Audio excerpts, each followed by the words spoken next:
사업하시는 분들이라면 아마 누구나 가슴이 철렁 내려앉는 단어일 겁니다. 바로 세무조사인데요. 오늘 이 무서운 주제 제대로 한번 파헤쳐 보겠습니다. 자, 한국에 이런 말이 있죠. 털어서 먼지 안 나는 사람 없다. 이게 무슨 뜻이겠어요? 내가 아무리 깨끗하게, 정말 정직하게 사업을 했다고 자부해도 막상 국세청에서 조사 나온다고 하면 어딘가 모르게 불안하고 찜찜한 마음이 드는 게 사실이거든요. 그런데 오늘 제가 드릴 이야기는요, 그냥 책에 나오는 그런 이론적인 얘기가 아닙니다. 바로 저희 세무법인이 직접 겪은 생생한 경험담이에요. 무려 40일이 넘는 기간 동안 정말 강도 높은 특별 세무조사를 받았거든요. 그래서 오늘 그야말로 피와 땀으로 얻어낸 저희만의 생존 가이드, 그 노하우를 여러분께 전부 풀어드리겠습니다. 자, 그럼 세무조사를 받게 됐을 때 가장 먼저 해야 할 일이 뭘까요? 바로 내가 지금 어떤 상황에 처했는지 이걸 정확히 아는 겁니다. 왜냐하면 세무조사에는 크게 두 가지 완전히 다른 얼굴이 있거든요. 여기 보시면 차이가 아주 명확하죠? 이 정기조사라는 건 뭐랄까, 그냥 정기적으로 받는 건강검진 같은 거예요. 물론 이것도 떨리지만 어느 정도 예측은 가능하죠. 하지만 비정기조사는요? 이건 완전히 다릅니다. 이건 마치 의사가 어디에 암세포가 있는지 이미 알고 있다면서 수술칼을 들고 찾아오는 것과 같아요. 즉, 국세청이 당신 문제 있어 라는 확신을 가지고 작정하고 들어오는 겁니다. 특히 이제 막 사업 시작하신 소규모 사업자분들은 이 표를 꼭 보셔야 합니다. 이거 정말 희소식이에요. 여기 나와 있는 연 매출 기준보다 우리 회사가 작다? 그러면 원칙적으로는 그 무섭다는 정기조사, 4년마다 돌아오는 그 정기조사 걱정은 일단 한시름 놓으셔도 됩니다. 하지만 정말 중요한 건 이겁니다. 만약 국세청이 여기 좀 수상한데 탈세 혐의가 있어 보여라고 판단하는 순간 이 모든 매출 기준은 그냥 휴지 조각이 됩니다. 아무 의미가 없어져요. 아까 말씀드린 그 무서운 비정기조사는 회사 규모, 매출 전혀 상관없이 누구에게나 언제든지 들이닥칠 수 있다는 거죠. 아니, 그럼 도대체 뭘 잘못하면 이 무서운 비정기조사를 받게 되는 걸까요? 어떤 행동들이 국세청의 레이더에 딱 걸리는 위험 신호인지 지금부터 하나씩 짚어보겠습니다. 첫 번째가 바로 자금 출처 조사입니다. 이게 뭐냐면 말 그대로 그 돈 어디서 났어?를 파고드는 조사예요. 예를 들어서 내가 지금까지 소득 신고한 건 다 합쳐서 5억인데 갑자기 10억짜리 아파트를 샀다? 그럼 국세청에서 바로 연락이 오는 거죠. 저기요, 나머지 5억은 어디서 나셨어요? 하고요. 두 번째, 이거 정말 위험한데요. 바로 자료상 거래입니다. 쉽게 말해서 세금 좀 아껴보겠다고 가짜 세금 계산서, 가짜 영수증을 사는 거예요. 근데 여기서 국세청에 정말 무서운 게 뭐냐면 여러분 회사를 바로 조사하는 게 아니에요. 그 가짜 영수증을 판 자료상 한 명을 딱 잡습니다. 그럼 어떻게 될까요? 그 사람 장부에는 그 가짜 영수증을 사간 수백, 수천 명의 명단이 다 들어있겠죠. 그냥 한 번에 다 걸리는 겁니다. 그리고 마지막 세 번째가 바로 저희가 받았던 기획조사입니다. 이건 뭐랄까, 약간 억울할 수도 있어요. 국세청에서 요즘 유튜버들 돈 잘 버는데 세금은 잘 내나? 혹은 부동산 투자자들 좀 들여다봐야겠어. 이렇게 특정 업종이나 그룹을 콕 찍어서 한 번에 싹 조사하는 거예요.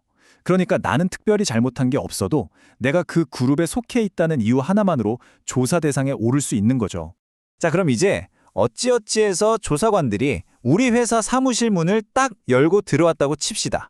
그럼 그 사람들이 가장 먼저 뭘 볼까요? 컴퓨터? 금고? 아닙니다. 그들이 가장 먼저 그리고 가장 집요하게 파고드는 체크리스트 상위 5가지가 있습니다. 네, 바로 이 5가지입니다.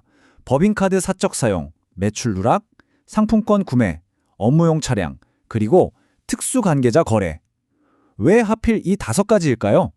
바로 여기가 회사 돈과 내 돈의 경계가 가장 애매하고 또 가장 쉽게 무너지는 지점들이기 때문이에요. 조사관들은 바로 이 지점들을 현미경으로 들여다보듯 샅샅이 훑어보는 겁니다. 특히 법인카드 사용 내역을 볼 때는요, 이런 것들이 바로 빨간불이 켜지는 항목들입니다. 주말이나 휴일에 쓴 거, 병원이나 약국에서 결제한 거, 쿠팡 같은 데서 개인 물품 산 걸로 의심되는 내역들, 이런 것들이요. 만약 이게 업무랑 관련 없다고 판단되면 어떻게 되느냐? 그 금액 전부가 대표이사인 여러분의 상여금으로 처리됩니다. 보너스 받은 걸로요. 그럼 거기에 어마어마한 소득세가 붙어서 그야말로 세금 폭탄을 맞게 되는 거죠. 자, 그럼 조사관에 이렇게 묻겠죠. 대표님, 이날 공휴일인데 백화점에서 50만 원 쓰셨네요. 이거 뭐예요? 여러분은 뭐라고 대답하시겠어요? 아, 그날 거래처 직원 만나서 선물 샀습니다. 라고 말만 하면 끝일까요? 절대 아닙니다. 그 거래처 직원이 누구인지, 왜 만났는지, 영수증 뒤에라도 간단히 메모해둔 그런 객관적인 증빙이 없다면 그 돈은 그냥 대표님 개인적으로 쓴 돈이 되는 겁니다. 매출 누락은 더 심각합니다. 만약에 내가 1억 원의 매출을 몰래 숨긴 게 걸렸다. 그럼 그 결과가 어떻게 될까요? 그냥 1억에 대한 세금만 내면 될까요? 천만에요. 온갖 종류의 가산세가 덕지덕지 붙어서 내가 숨겼던 그 1억 원 중에서 많게는 70, 80%인 7, 8천만 원을 세금으로 뱉어내야 할 수도 있습니다. 정말 남는 게 없는 장사가 되는 거죠. 자, 듣기만 해도 아찔하죠? 하지만 정말 만약에 우리 회사에 세무조사 통지서가 날아왔다. 그럼 어떻게 해야 할까요? 여기서부터가 정말 중요합니다. 절대 당황하거나 포기하면 안 됩니다. 지금부터 제가 알려드리는 이 세 가지 원칙만 기억하시면 됩니다. 이 세 가지는요, 세무조사라는 전쟁터에서 여러분을 지켜줄 가장 강력한 방패이자 무기입니다.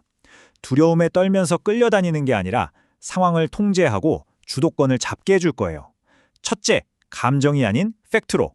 둘째, 요구한 것만 제출하기. 셋째, 반드시 전문가의 도움받기. 첫 번째 원칙, 이게 정말 핵심인데요. 요즘 MBTI 많이들 하시죠? 세무조사 대응할 때는요, 철저하게 T가 되어야 합니다. F는 절대 금물이에요. 조사관 앞에서 제가 얼마나 힘들게 사업했는데 이런 식으로 감정에 호소하거나 억울하다고 화를 내는 거, 이거 정말 최악의 대응입니다. 아무 소용없어요. 세무조사는 처음부터 끝까지 오직 서류와 숫자, 팩트로만 싸우는 냉정한 게임이라는 걸 잊으시면 안 됩니다. 그리고 이것도 정말 중요한데요. 조사관이 뭔가 툭 던지듯이 질문을 할 때 절대 즉흥적으로 대답하시면 안 됩니다. 여러분이 하는 모든 말은 녹음될 수 있고 나중에 불리한 증거로 쓰일 수 있어요. 마치 경찰 조사받는 것과 같다고 생각하셔야 해요. 잘 모르는 질문을 받으면 당당하게 이렇게 말하세요. 그 부분은 제가 지금 바로 답변 드리기 어렵습니다. 관련자로 확인하고 저희 세무대리인과 상의한 후에 정확하게 말씀드리겠습니다. 이게 정답입니다. 결국 세무조사의 가장 완벽한 대비는 뭘까요? 네, 바로 평소에 잘하는 겁니다. 소 잃고 외양간 고치는 게 아니라 애초에 튼튼한 외양간을 만들어두는 거죠. 오늘 제가 40일 만의 경험을 녹여서 말씀드린 이 내용들이 여러분의 사업을 지키는 튼튼한 방패가 되었으면 합니다. 자, 그럼 마지막으로 여러분 스스로에게 이 질문을 한번 던져보시죠. 과연 지금 내 회사의 장부는 정말 안전하다고 말할 수 있습니까?